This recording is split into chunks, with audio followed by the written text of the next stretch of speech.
Oke, di depan kalian ini ada yang namanya sebuah tabel. Tabel ini ceritanya sebenarnya untuk yang namanya menghitung nilai konversi US dollar terhadap rupiah.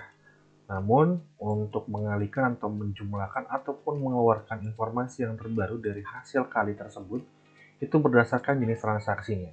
Jadi soal ini ceritanya kita cuma ngaliin doang nilai US dollar terhadap komponen jual atau beli berdasarkan jenis transaksinya. Jadi jenis transaksinya ada dua nih ceritanya, ada jual, ada beli. Ini nilai tukarnya ya, tapi jenisnya pun ada dua. Jadi di sini nanti bisa dibikin jual atau dibikin beli seperti ini misalkan. Nah, contoh nih, kalau misalkan begitu, Pak, nanti ngaliinnya gimana? Jenis transaksinya disesuaikan. Contoh, kalau misalkan jenis transaksinya ini beli, maka seyogyanya atau seharusnya isinya itu adalah si kolom US dollar ini akan dikalikan dengan jual. Nah, seperti ini harusnya muncul. Jadi kalau misalkan beli kali jual, jual kali beli. Jadi kebalikannya ya. Dan akan muncul 2,7 juta rupiah. Nah, kemudian ketika di sini itu adalah jual, maka harusnya yang muncul itu adalah ini dikalikan dengan beli. Nah, kebalikannya. Tapi kan ribet ya, artinya ketika kita ganti transaksi, kemudian kita harus rubah lagi, kalau misalkan uang seperti ini ya, harus diganti lagi. Nah, kita coba bikin formula, yang formula tersebut itu bisa mengakomodir di dua jenis transaksi. Jadi kita nggak perlu repot lagi untuk merubah formula ketika ada jenis transaksinya berubah.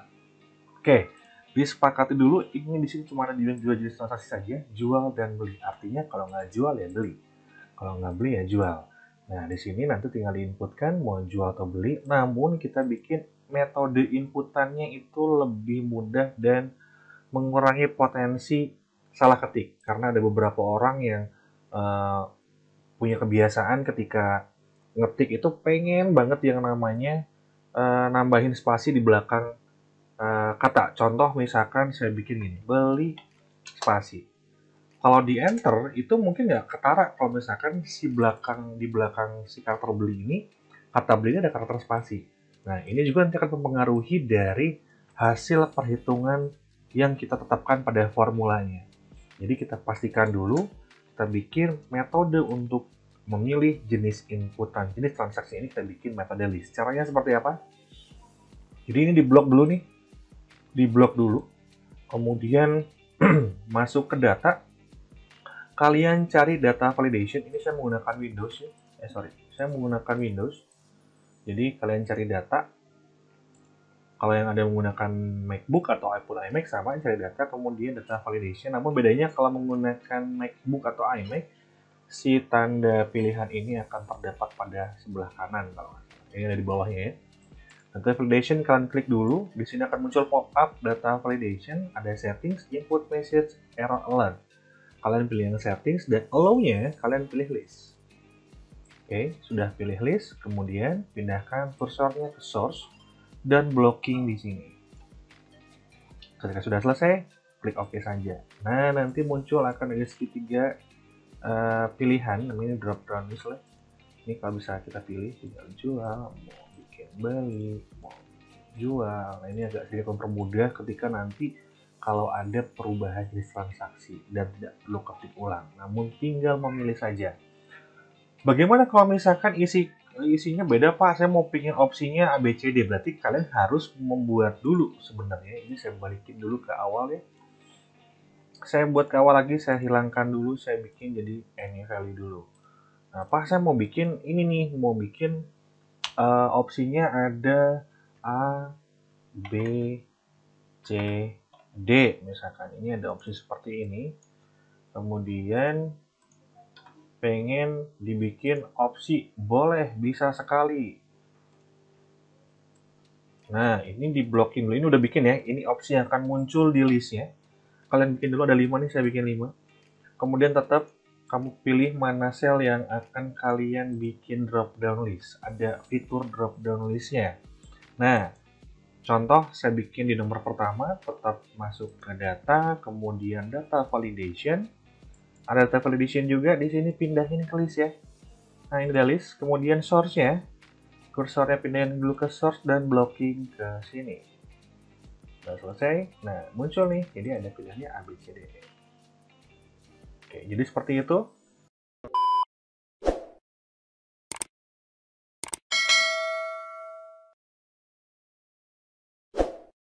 Oke, kemudian kita kembali ke soal.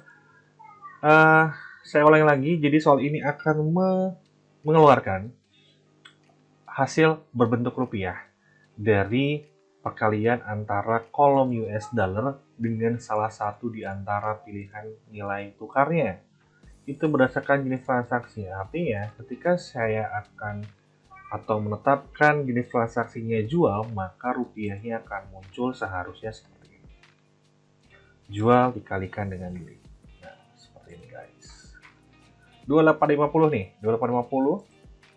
Kalaupun misalkan ininya beli, berarti dikalikan dengan jual. Begitu pun sebaliknya, jadi terbalik. Kalau jual kali beli, beli kali jual. Nah, untuk menciptakan data baru dan ada syaratnya, itu kita gunakan formula if. Kita agak geser dikit. Jadi formula if itu adalah formula untuk menciptakan data atau informasi baru berdasarkan syarat. Contoh sederhana, saya di sini punya data pertama yaitu pria ya. Kemudian ada wanita. Nah, wanita di sini ada pria, ada wanita. Ini data awalnya nih. Data awalnya ada pria wanita, kemudian informasi baru yang akan saya create atau saya ciptakan itu adalah laki-laki dan perempuan.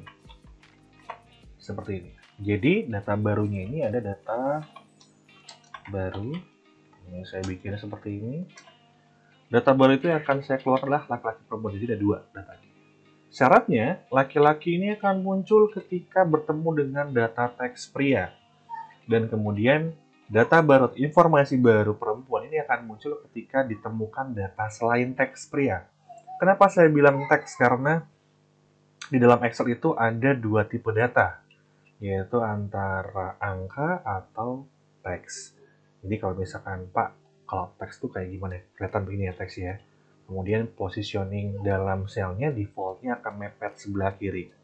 Namun ketika angka seperti ini, saya ketik 1, 2, 3, dia akan terletak kanan dalam selnya. Itu menandakan bahwasannya dia tipe datanya adalah number ataupun angka. Gitu ya. Jadi ada cara mengidentifikasinya, tapi Pak, kalau misalkan ABC 1, 2, 3, ini apa Pak? Oh, ini adalah teks, karena Excel mengidentifikasi bahwasannya adalah sebuah teks. Oke, kita kembali ke contoh soal yang ini. Jadi, dia akan muncul laki-laki itu ketika bertemu dengan data teks pria. Kenapa teks? Nanti kita akan tahu hubungannya di penulisan formulanya. Jadi begini ya, tulisan formulanya if. Ada 3 komponen, jadi teman-teman nggak perlu lagi ngafalin formula itu nulisnya kayak gimana Pak. Kalau if nggak perlu lagi, jadi ketika Anda mencet atau mengetikkan sama dengan atau plus, karena kalau formula itu biasanya diawali dengan tanda plus atau sama dengan nih, biasanya. Tapi lazimnya menggunakan sama dengan. Kemudian if kurung buka, ketika Anda menuliskan formula apapun bentuknya, setelah kalian ketik kurung buka, maka muncul di bawahnya itu cara nulisnya. Untuk if sendiri, itu 3 komponen, ada logical test, ada value if true, ada value if false. Jadi 3 komponen ini ya. Dan masing komponen itu dipisahkan oleh separator. Kalau teman-teman bisa lihat di tengah-tengah antara logical test dan value if true itu ada titik koma. Biasanya ada yang menggunakan koma juga. Disesuaikan ya. Jadi kalau misalkan di sini yang muncul koma, berarti separatornya menggunakan koma. Dan kemudian kalau muncul di tampilan kalian titik koma, berarti ikuti saja menggunakan titik koma. Karena bisa berbeda karena ada perbedaan sistem time date preferences ataupun currency pada settingan PC atau laptop yang kalian gunakan.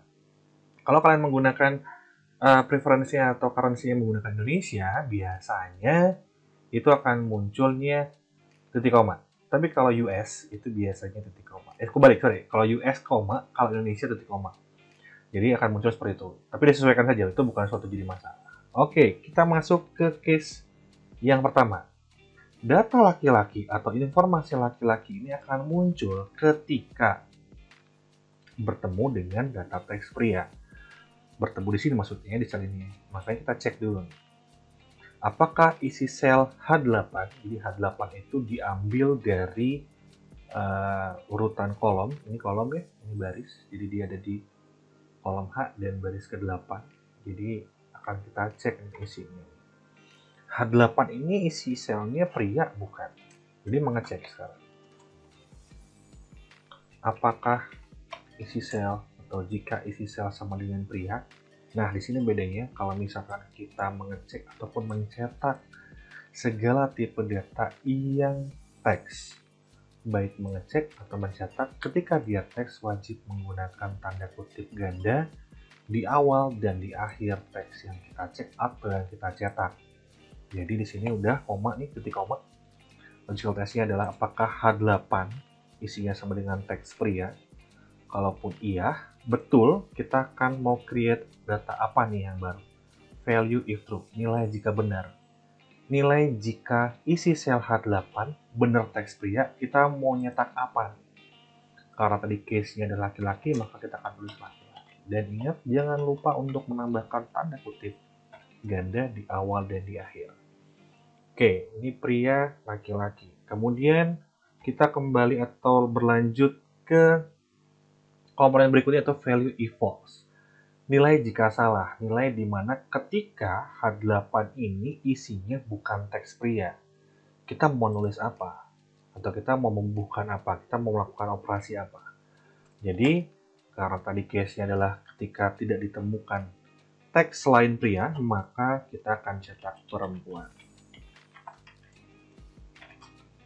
Oke, ketika ini sudah tertulis ada logical test, ada value if true, ada value if false. Jadi ada 3 komponen yang sudah lengkap, jangan lupa ditutup untuk if-nya. Ketika selesai, Anda enter dan akan muncul laki-laki dan saya akan tarik ke bawah munculnya akan perempuan. Karena ketika di sel yang paling bawah dia akan ngecek apakah isi H9 itu adalah pria, kalaupun bukan dia akan execute yang value if false. Namun hal terjadi berbeda ketika di sel yang pertama awal dia akan ngecek apakah H8 isinya sama dengan teks pria. Ternyata memang benar pria. Maka dia akan execute yang value if true. That's why kenapa tadi kita coba contoh ya pria nih. Pria saya tambah spasi belakangnya. Nah, munculnya perempuan. Loh Pak, kenapa ya munculnya perempuan? Padahal ini kan secara dibacanya adalah pria. Tapi ingat, di sini kita if-nya itu tanpa ada spasi. Di sini ada spasi. Makanya dia mengidentifikasi bahwasannya teks dalam sel H8 itu bukan pria. Normal, tapi pria dengan spasi. Makanya dia munculnya perempuan. Dia akan execute yang value if false. Begitu ya. Oke, kemudian kita coba kembalikan lagi ke pria tanpa spasi. Itu kenapa pada sel yang di jenis transaksi saya gunakan metode drop down list supaya untuk meminimalisir potensi kesalahan input atau ketik oleh operator. Nah, karena mungkin ada tadi beberapa orang yang punya kebiasaan menambahkan karakter spasi dan di belakang kata terakhir. Karena mungkin kalau Anda chat dan lain-lain kan biasanya panjang banget ya dan memang perpindahan kata itu suka ada spasi. Biasanya kebiasaan itu masih kebawa ketika kalian menggunakan atau mengetikkan satu kata saja. Makanya kita bikin drop down list supaya untuk minimalisir kesalahan input.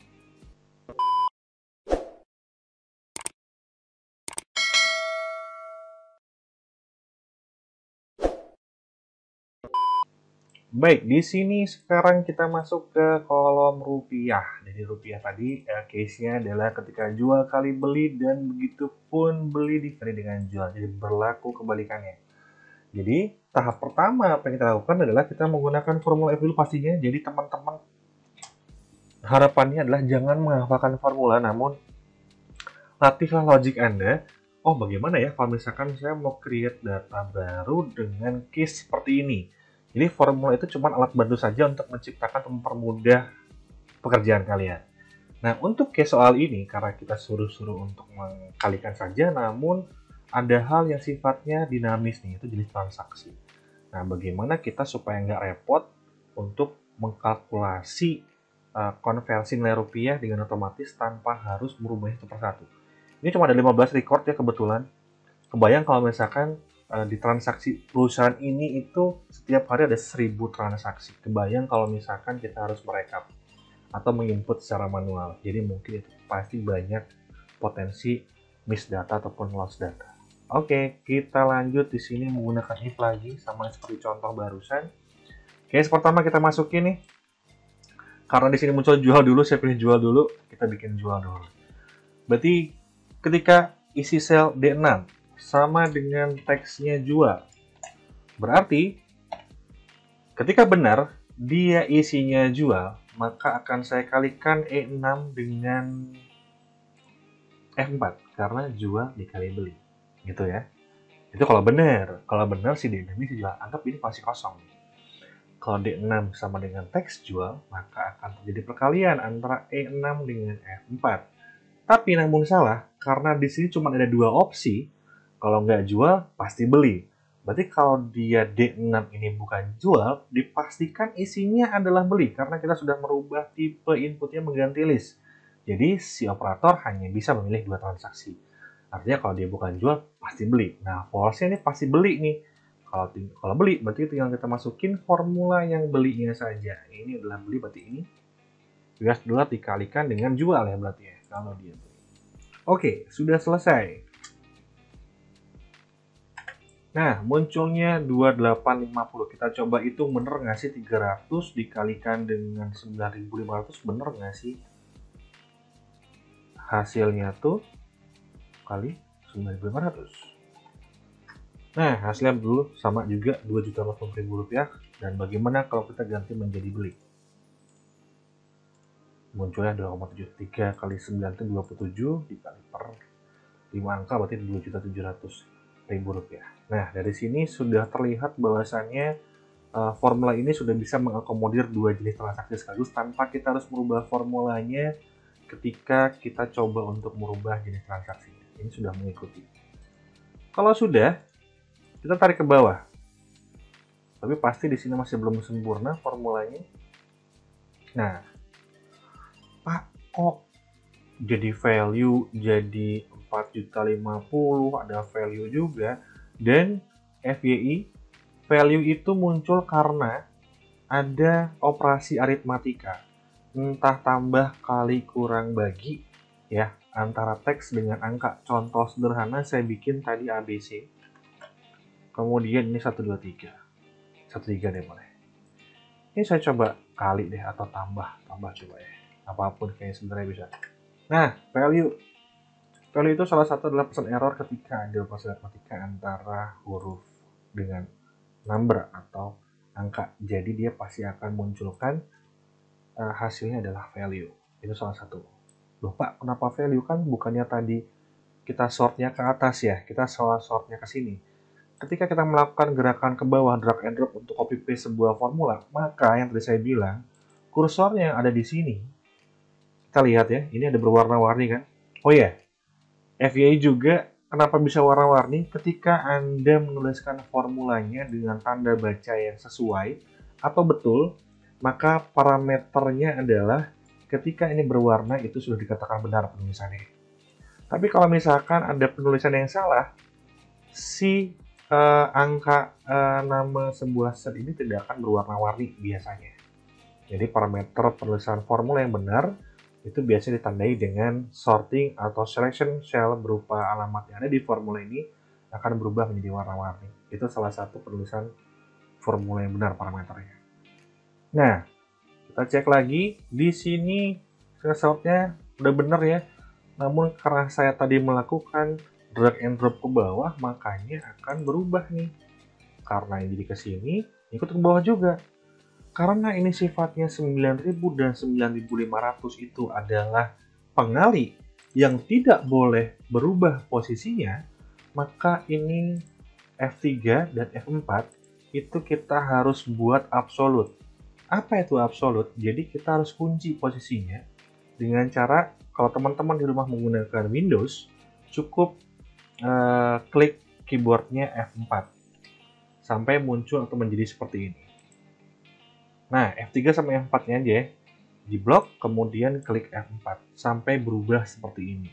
Nah, ini adalah fungsinya supaya ketika kita tarik ke bawah, ini saya hapus dulu ya, biar nanti kita tahu perbedaannya seperti apa. Jadi ketika saya tarik ke bawah, dia akan tertutup ke bawah juga. Kalau misalkan saya tarik seperti ini, ketika sudah melakukan absolute cell, maka yang saya blok tadi posisinya akan tetap di sini. Jadi itu namanya absolute cell. Pak, kenapa ini nggak dibikin absolute juga yang E7 sama D7? Karena kan kita akan mengecek ke bawah, ke bawah, ke bawah, ke bawah. Yang mengalihkan kan adalah nilai dolarnya. Tapi pengalinya itu wajib harus ada di sini. Namanya kurs nggak boleh berubah. Jadi tetap ini kita bikin absolute hanya di F3 dan F4 saja. Yang ini kita nggak perlu absolute kan. Karena semakin kita tarik ke bawah, semakin dia akan mengikuti dan posisi pengalinya tidak akan berubah. Nah, seperti ini. Mau kita tarik sampai bawah, tetap ngecek mouse per baris, dan kita mengalihkan dolarnya terhadap nilai tukar. Dan tukar tetap di sini. Itu gunanya adalah absolute cell. Kalau teman-teman mengalami kendala, Pak, saya pakai laptop, tapi ketika saya ketik di keyboard F4 kok nggak berubah kayak yang Bapak rubah? Berarti biasanya kalau laptop suka ada tombol kombinasi hotkeys. Biasanya harus nambah yang namanya Fn. Jadi Fn sama F4.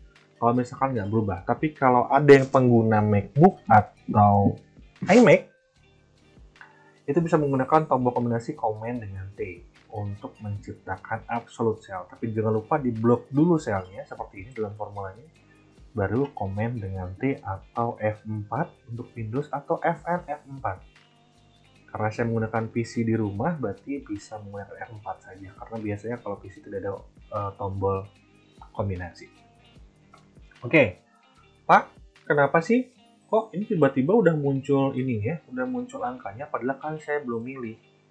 Dikarenakan dalam formulanya kita hanya adjust untuk pilihan jual saja. Ketika D7 kosong tanpa ada teks, dia berpikir formula ini memang nggak ada teksnya. Kalau nggak ada teks ya berarti akan saya execute yang value false. Jadi dia akan pasti nge-eksekusi formula yang beli. Berarti ini kan karena jual nih true-nya, berarti nge-eksekusi formula yang beli. Kalau kita cek coba ya, kita ini beli berapa nih? 210. Berarti 210 saya akan kalikan coba dengan beli itu kali jual ya, 9.000. Nah, hasilnya sama. Kalau misalkan kita ganti, dia kan berubah sebenarnya di sini. Kita akan ganti menjadi beli, kita akan dijual. Nah, dia akan ganti tuh. Jual. Akan ganti. Jadi ini akan terganti sendiri. Kalau misalkan kalian masukin si ini. Kalau misalkan ternyata besok tuh kursnya berubah, yang tadinya 9.000 jadi 10.000 misalkan. Akan 10.000. Nah, tuh ganti semua nih. Yang berarti yang kalau kalian jual put yang beli ya, kursnya akan ganti. Nah, dia akan otomatis akan berubah.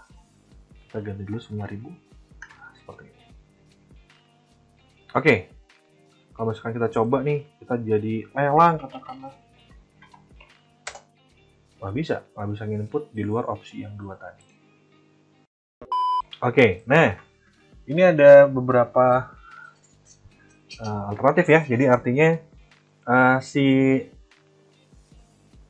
soal ini hanya mengakomodir 2 output data saja, yaitu hasil konversi dari nilai tukar beli terhadap jual dan jual terhadap beli. Jadi sebenarnya cuma ada 2 output data, hasil konversi ke jual dan hasil konversi ke beli. Pak, bisa nggak sih memungkinkan kalau misalkan if-nya itu lebih dari 1? Bisa. Jadi if itu bisa dibikin lebih dari 1. Jadi contohnya seperti ini. Kalau misalkan tadi ada data baru ini, saya pindah ke soal ini lagi. Saya bikin data baru nih. Ada laki-laki, perempuan, yang ketiga saya bikin data baru yaitu jadi-jadian. Case-nya adalah ketika bertemu dengan data pria, maka saya cetak laki-laki. Kemudian, kalau saya bertemu dengan data teks wanita, maka akan saya create data baru itu perempuan. Tapi kalau selain 2 data ini yang ditemukan, berarti saya akan create jadi-jadian. Berarti Pak ada 3 output? Iya, 3 output. Artinya kalau 3 output kita butuh if berapa Pak? Butuh if-nya adalah 2. Kok 2? Sesimpel itu kah Pak? Iya. Jumlah if itu minimal adalah minus 1 dari jumlah data yang akan Anda ciptakan atau create baru. Kalau misalkan data yang di-create baru atau informasi baru akan ada 5, berarti Anda butuh if sebanyak 4 kali. Atau 4 buah. Kebayang ya?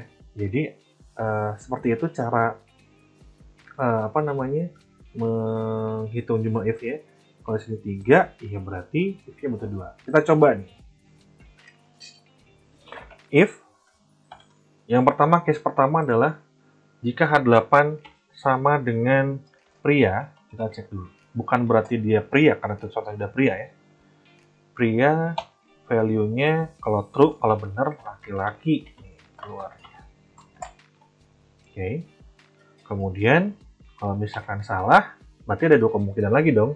Antara dia perempuan atau selain laki-laki ataupun selain pria ataupun wanita. Berarti kita if lagi. Case kedua, apakah mungkin aja nih dia isinya wanita? Kalau misalkan betul dia wanita, maka value if true-nya akan saya bikin perempuan. Nah, ini ada yang namanya logical test, ada value if true, ada value if false. Jadi value if false dari if yang sebelumnya, saya tempatkan if baru. Jadi if dalam if. Kemudian dicek lagi nih, dia kali wanita kali ya. Ketika wanita dan benar, maka munculnya adalah perempuan. Namun di false terakhir itu case-nya ketika dua-duanya ternyata nggak menemukan data teks pria atau data teks wanita, maka akan saya create data baru yaitu jadi-jadian. Kurung tutupnya sebanyak 2 kali. Oke. Laki-laki. Kemudian saya tarik, itu munculnya akan perempuan. Begitu ya. Jadi yang case pertama, karena dia udah nemuin H8 isinya teks pria bukan. Oh ternyata benar nih. Jadi kalau benar dia akan execute yang value if true. Namun hal itu berbeda ketika di baris berikutnya. Ini dicek lagi nih, apakah H9 itu sama dengan pria? Ternyata bukan. Kalau bukan, dia akan melewati yang true, dia akan pindah ke false. Dia cek lagi, apakah 9 teksnya wanita? Kalau benar, maka dia akan cetak true. Dan di case ini, ternyata benar nih, H9-nya wanita, makanya dia execute yang value if true. Kita coba nih, kita bikin lagi waria di sini. Saya tarik ke bawah. Munculnya jadi-jadian. Ini bukan memakan jenis kelamin atau gender ya. Ini kebetulan saya bikin contohnya hampir seperti itu. Jadi ketika dicek nih H10 pria, teksnya bukan. Skip nih dia ke false. Pindah lagi ke sini lagi. Logicalnya dites. Dia wanita bukan? Bukan ternyata. Nanti dia akan execute yang jadi-jadian. Nah, seperti itu. Nah, ini adalah yang dinamakan if bertingkat. Nested if majemuk, if bertingkat. Apalagi yang penting kalau misalkan bahasa pemrograman itu namanya if bertingkat. Atau if majemuk, kalau di bahasa pemrograman ya. Dan posisinya itulah if-nya itu bukan if yang masing-masing itu berjalan sendiri, tapi if-nya itu dalam if. Contohnya seperti ini. Ini if pertama, ini if kedua, ini if ketiga. Contohnya seperti ini. Kan ada 3 if ya. Sorry. 1, 2. Oh, ada 2 if ya ini. Ada 2 if, berarti seperti ini. Ini saya hapus 1. Nah, si if-nya itu, yang kedua, dia tuh ada di dalam if yang pertama. Begitupun ada if lagi nih. Jadi if yang ketiga itu ada di dalam if yang kedua. Dan posisinya nggak akan sejajar seperti ini. Tidak.